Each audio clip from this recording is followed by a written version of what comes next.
Burkina Faso's president, Captain Ibrahim Traoré, has reportedly turned down an offer from Saudi Arabia to construct 200 mosques in the country. Instead, he urged the kingdom to invest in critical infrastructure projects that would directly benefit the Burkina people, such as schools, hospitals, and job-creating businesses. President Traoré stressed that Burkina Faso already has an abundance of mosques, many of which remain underutilized.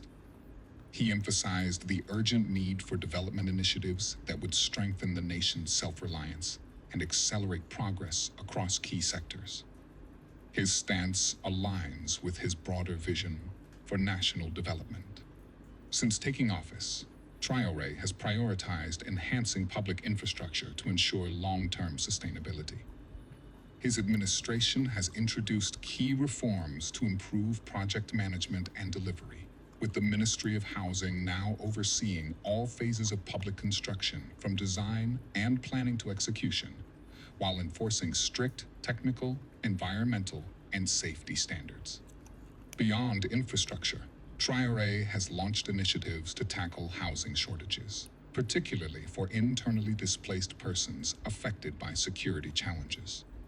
On July 12, 2024, he unveiled a project to build 1,000 social housing units, reinforcing his commitment to ensuring adequate housing for all Burkina by 2030. In his push for economic self-sufficiency, the president has also rejected financial aid from the International Monetary Fund, IMF, advocating instead for the mobilization of domestic resources. His administration is focusing on agriculture, local industries, and sustainable development as pillars of economic resilience and growth.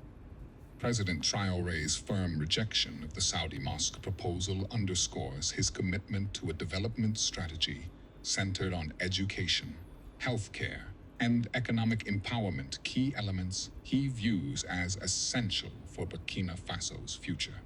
Now in international news, Burkina Faso's president, Captain Ibrahim Traoré, has reportedly declined an offer from Saudi Arabia to build 200 mosques, instead urging the kingdom to invest in projects that directly benefit the Burkinabe people. He emphasized that the country already has more than enough mosques, many of which are underutilized. He's called for investments in schools, hospitals, and job-creating businesses, and he's stressing that there's a need for development initiatives that promote self-reliance and long-term tangible progress. Very interesting, because same Saudi Arabia at the beginning of the Ramadan period donated 100 tons of dates to Nigeria. We happily collected it, but we have to ask, how is this going to help national progress? That is the question. Dabino, I don't know. It's important to really prioritize practical needs of the populace over symbolic projects, and I think that's what the president of Burkina Faso is trying to, the type of message he's trying to send. But let's take one tweet for lack of time.